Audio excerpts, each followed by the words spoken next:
मंदिर ही बन रहा है तो फिर मजारों को फंड क्यों नहीं होता? इनके कार्यक्रमों में हेलीकॉप्टर से फूल क्यों नहीं बरसाए जाते? अरे तो तुम शमशान घाट नहीं बनवाए थे भाई, तुमने कब्रिस्तान बनवा दिए, हम शमशान घाट बनवा रहे हैं। जहाँ भर्ती की बोली लगा करती थी, कांस्टेबल का इतना, क्लर्क का इतना, फला पद का इतना, अन्य प्रदेशों के हाईकोर्ट उदाहरण दे रहे हैं कि भर्ती इस प्रकार की होनी चाहिए जैसे उत्तर प्रदेश में होती है। तहसील स्तर पर, ब्लॉक स्तर पर पहुंचते तो देखते हैं वही नारी सशक्तिकरण की जहाँ बात होती है वही लोग भ्रष्टाचार और उससे बड़ा ही पीड़ित नजर आते हैं। तो मैं ये नहीं कह सकता कि 100% ईमानदारी चपरासी से लेकर डीजीपी तक है। कहीं ना कहीं एक भ्रष्टाचार और रोजगार, ये दो मुद्दे जो कि आपने दशकों की राजनीति देखी है तब से लेके अब तक कहीं ना कहीं अभी भी पटल पर अग्रसर है। लेकिन मैं एक गारंटी से कह सकता हूँ, एक ट्रांसफर उद्योग उत्तर प्रदेश में योगी जी के शासन में नहीं हुआ। बात होती है गन्ने की और चीनी की, आपका नाम सर्वश्रेष्ठ लिया जाता है। हम कहीं जाते थे पहले तो वो कहता था हाँ भाई मथुरा का पेड़ नहीं आए।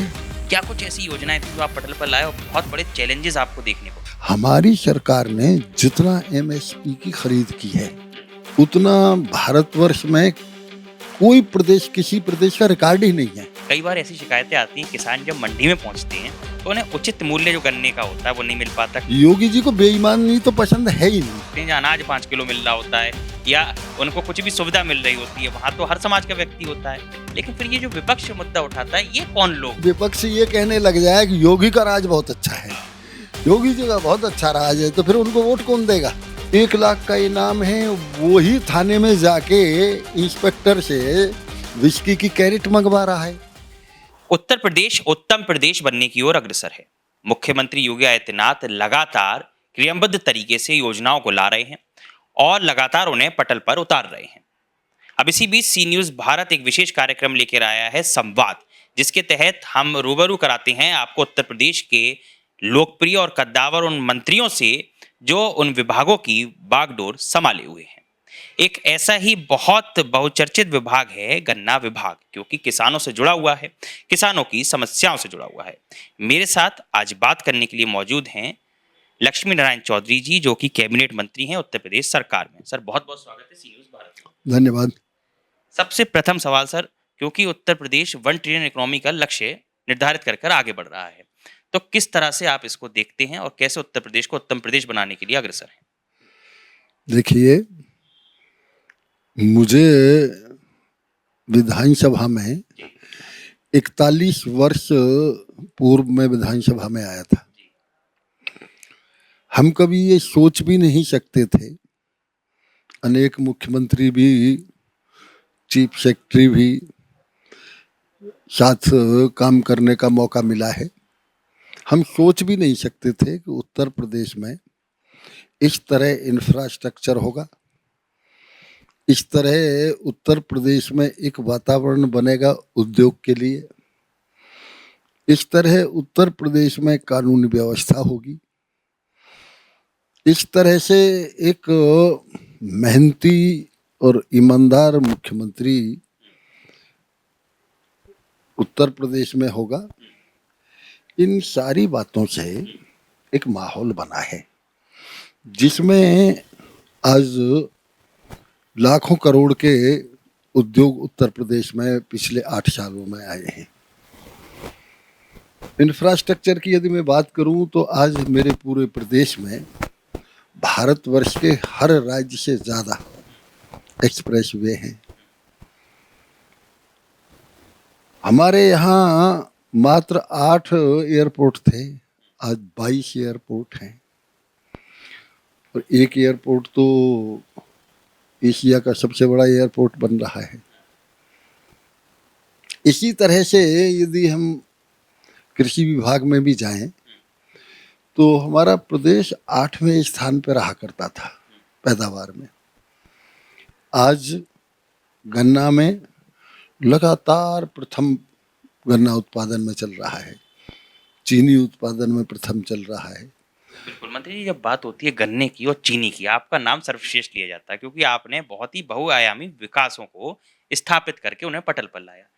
क्या कुछ ऐसी योजनाएं थी जो आप पटल पर लाए और बहुत बड़े चैलेंजेस आपको देखने को मिले? देखिए, मैं एक उदाहरण दे रहा हूँ आपको।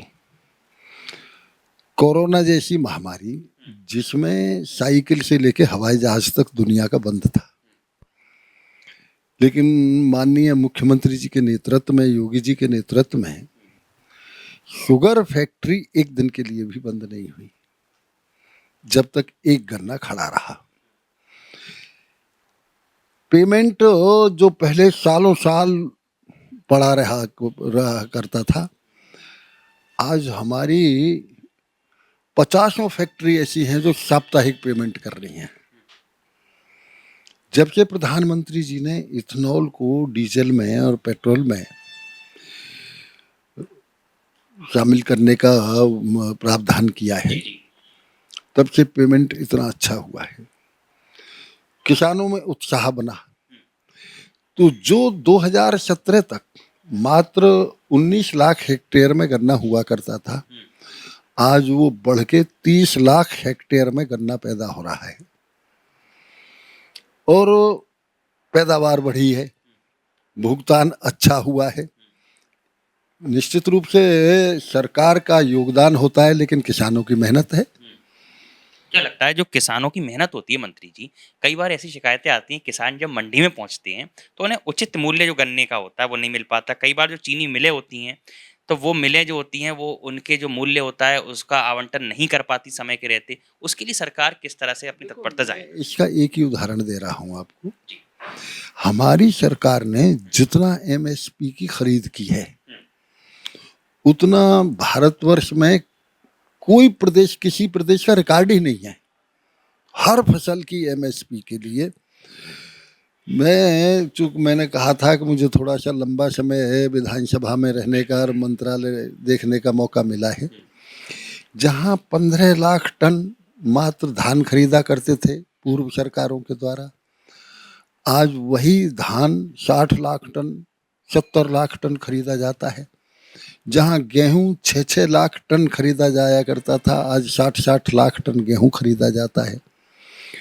मक्का कभी सोचा भी नहीं था किसी ने कि मक्का, ज्वार, बाजरा भी एमएसपी से खरीदे जाएंगे, आलू एमएसपी से खरीदे जाएंगे। गन्ने के मामले में मैं इतना ही आपसे कह सकता हूँ कि जब किसान को फायदा हुआ है, पेमेंट अच्छा हुआ है, सहूलियतें दी हैं हमने, तभी तो गन्ना 10 लाख हेक्टेयर गन्ना बढ़ा है उत्तर प्रदेश में। जो मिलें बंद पड़ी थी उन मिलों को पुनः चालू किया गया, नई मिल स्थापित की गई। इसी से तो गन्ना बढ़ने का मौका मिला है, इसी से गन्ने की पैदावार बढ़ाने का मौका मिला है।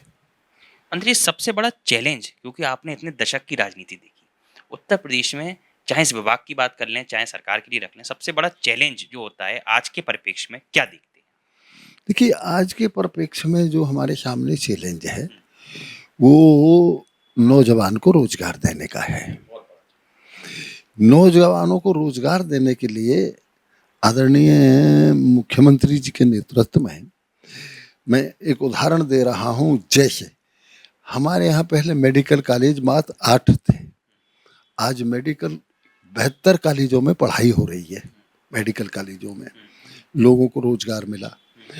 आज कम से कम 30 यूनिवर्सिटी योगी जी के नेतृत्व में नई स्थापित हुई हैं। छात्रों को पढ़ने का मौका मिला है, बाहर जाने का मौका मिला है। अब जैसे उदाहरण के तौर पर इजराइल ने 10,000 श्रमिक और विभिन्न पदों पर लोग मांगे, यहाँ टेक्निकल एजुकेशन उनको मिली। उत्तर प्रदेश में सबसे ज़्यादा उत्तर प्रदेश के ही लोग वहाँ गए। इसी तरह से आदरणीय मोदी जी ने कहा था ना, पहले भारतवर्ष का आदमी बेरोजगारी की वजह से जाया करता था, आज दुनिया का कोई भी देश जो विकास कर रहा है उसमें भागीदारी हिंदुस्तान के नौजवान की है। तो ये एक हमारे स्वाभिमान की बात है। नहीं मंत्री, ये बात तो बहुत अच्छी है कि भाई स्वाभिमान को बढ़ावा मिल रहा है, एक हम लोगों को आत्म सम्मान मिल रहा है और समाज में भी सम्मान मिल रहा है। परंतु मंत्री जी, जब बात होती है कहीं ना कहीं एक भ्रष्टाचार और रोजगार, ये दो मुद्दे क्योंकि आपने दशकों की राजनीति देखी है, तब से लेके अब तक कहीं न कहीं अभी भी पटल पर अग्रसर हैं। इनको कैसे दूर कर रही है सरकार? देखिए, मंत्रिमंडल स्तर पे जहां पूर्ववर्ती सरकारों में ट्रांसफर उद्योग चला करते थे, मैं गारंटी से कह सकता हूं, 100% तो मैं नहीं कह पाऊंगा, क्यों कोई भी चीज समूल नष्ट नहीं हुआ होती है कभी, लेकिन मैं एक गारंटी से कह सकता हूं, एक ट्रांसफर उद्योग उत्तर प्रदेश में योगी जी के शासन में नहीं हुआ। भर्ती, जहां भर्ती की बोली लगा करती थी, कांस्टेबल का इतना, क्लर्क का इतना, फला पद का इतना, सुप्रीम कोर्ट स्वयं उदाहरण दे रहा है, अन्य प्रदेशों के हाई कोर्ट उदाहरण दे रहे हैं कि भर्ती इस प्रकार की होनी चाहिए जैसे उत्तर प्रदेश में होती है। एक आदमी 30-30 साल एक एक पद पे काम करता है, उसकी कार्य क्षमता बेचारे की भी नष्ट होती है। समय से सबके प्रमोशन किए जा रहे हैं, ईमानदारी से भर्तियां हो रही हैं, भर्ती भी बड़े पैमाने पे हुई हैं, अब तक लगभग 9 लाख से ऊपर भर्ती कर चुके हैं।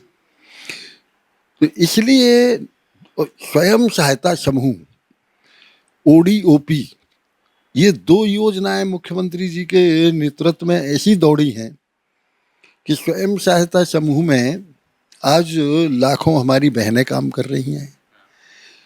कोई बैंक सखी के नाम से कर रही है, कोई विद्युत सखी के नाम से कर रही है।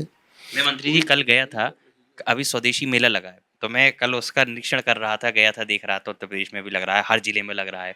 तो नारी सशक्तिकरण की इसमें बात भी हो रही है, नारियों के सम्मान की बात हो रही है, पर कहीं ना कहीं जब हम लोग तहसील स्तर पर, ब्लॉक स्तर पर पहुंचते हैं तो देखते हैं वही नारी सशक्तिकरण की जहाँ बात होती है, वही लोग भ्रष्टाचार और उससे बड़ा ही पीड़ित नजर आते हैं। वही महिला खड़ी होती है अपने सम्मान की रक्षा करने के लिए उन तहसीलों में, अदालतों के बाहर। तो आखिरकार ये जो हालात है, इसको कैसे सरकार मजबूती से निपटा रही है? देखिए, छोटे से लेकर बड़े स्तर तक आज भी आप देखेंगे, एक इंजीनियर कल जेल भेजा है भ्रष्टाचार के उसमें, मथुरा से डीपीआरओ जेल गई भ्रष्टाचार के उसमें, कहीं मंडी समिति के अधिकारी जा रहे हैं जेल भ्रष्टाचार के उसमें। अधिकारियों को भी जेल भेजने से योगी जी को बेईमानी तो पसंद है ही नहीं।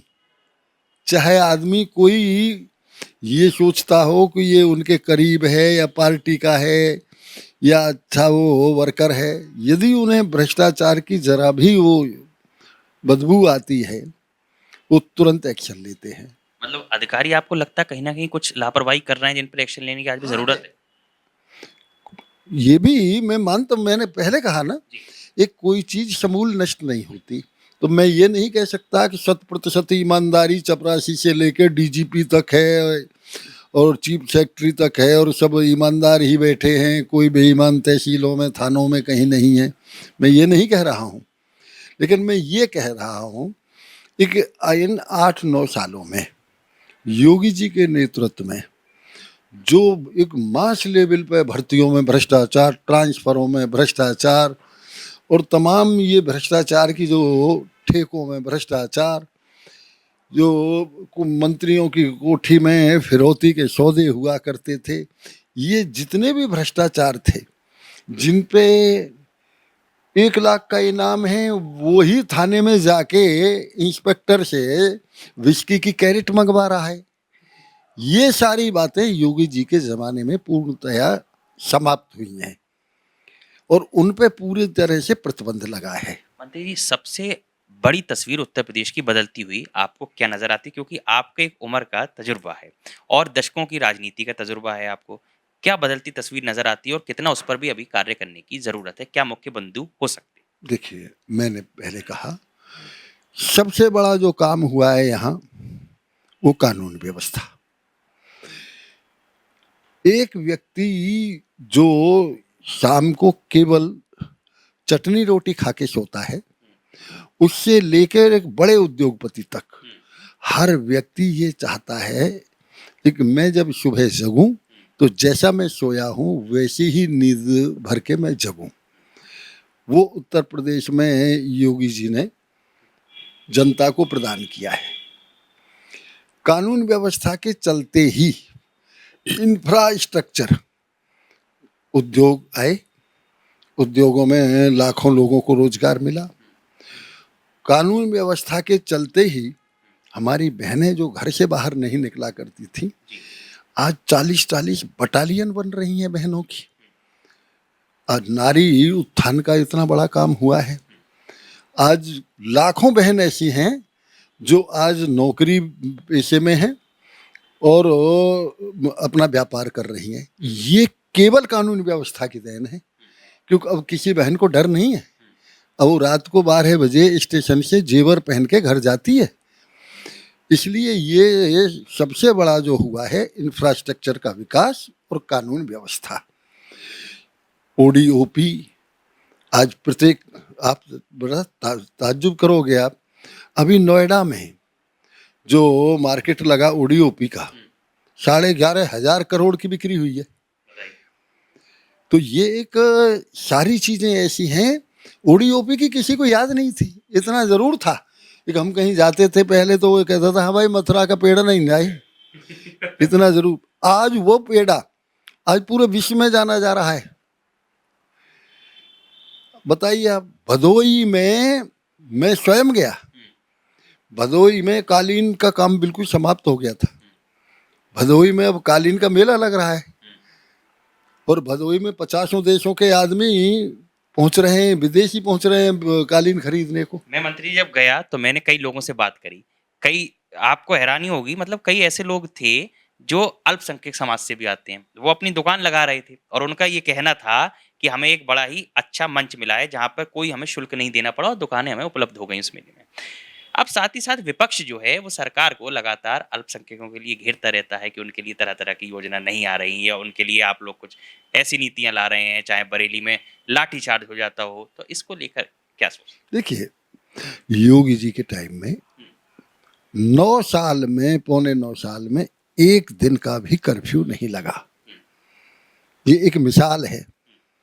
यदि आप पूर्ववर्ती सरकारों को देखोगे तो पूर्ववर्ती सरकार के ज़माने में 5 साल में शायद 3 साल कर्फ्यू रहा होगा उत्तर प्रदेश में, और अब 9 साल में एक दिन का भी कर्फ्यू नहीं लगा। तो योगी जी ने जो मैंने कहा आपसे, जो कानून व्यवस्था की वो दी है, उसमें उद्योग और ये सब चीज़ पनपी हैं, इससे गरीब आदमी खुश है।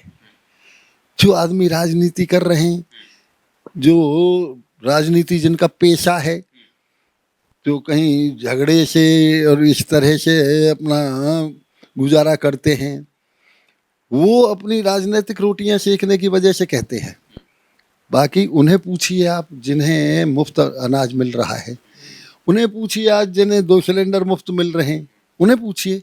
वही तो मतलब ताज्जुब होता है कि लोग जब उस रेखा पे खड़े होते हैं, उस लाइन में खड़े होते हैं जहाँ अनाज 5 किलो मिल रहा होता है या उनको कुछ भी सुविधा मिल रही होती है, वहां तो हर समाज का व्यक्ति होता है।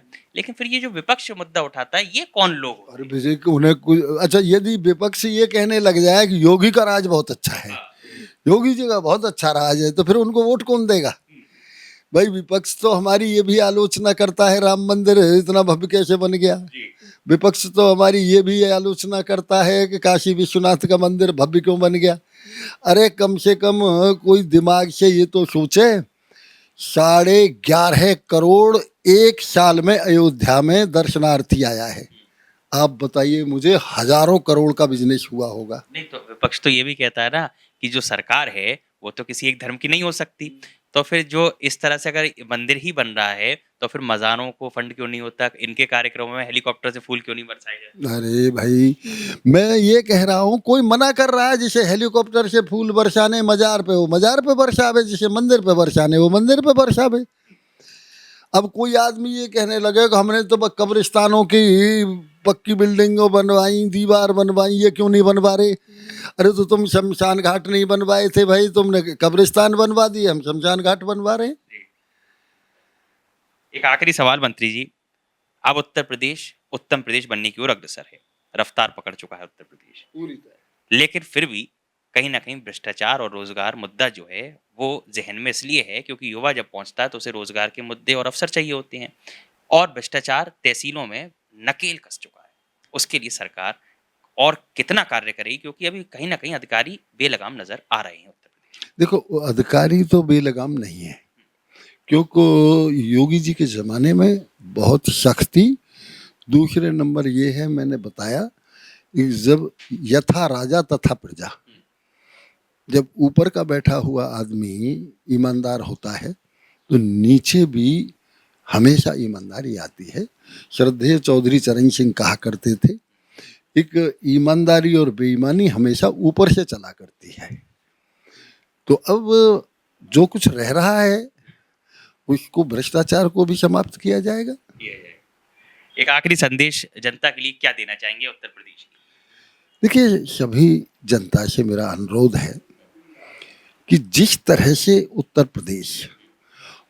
प्रदेश योगी जी ने 9 साल में बनाया है, उस उत्तम प्रदेश को और आगे बढ़ाने के लिए ज़्यादा से ज़्यादा नौजवानों को रोजगार मिले, ज़्यादा से ज़्यादा हमारी बहन बेटियां और सुरक्षित हों, उसके लिए जनता से मेरी प्रार्थना है कि वो आदरणीय मोदी जी और योगी जी के हाथ मजबूत करें, भारतीय जनता पार्टी को अपना आशीर्वाद दें। बहुत बहुत शुक्रिया मंत्री जी, आप थे हमारे साथ उत्तर प्रदेश के बहुत ही कद्दावर और कैबिनेट मंत्री लक्ष्मीनारायण चौधरी जी। आप बता रहे थे उत्तर प्रदेश किस तरह से उत्तम प्रदेश बनने की ओर अग्रसर। कैमरामैन सुबोध के साथ ऋषभ सक्सेना, सी न्यूज़ भारत, लखनऊ।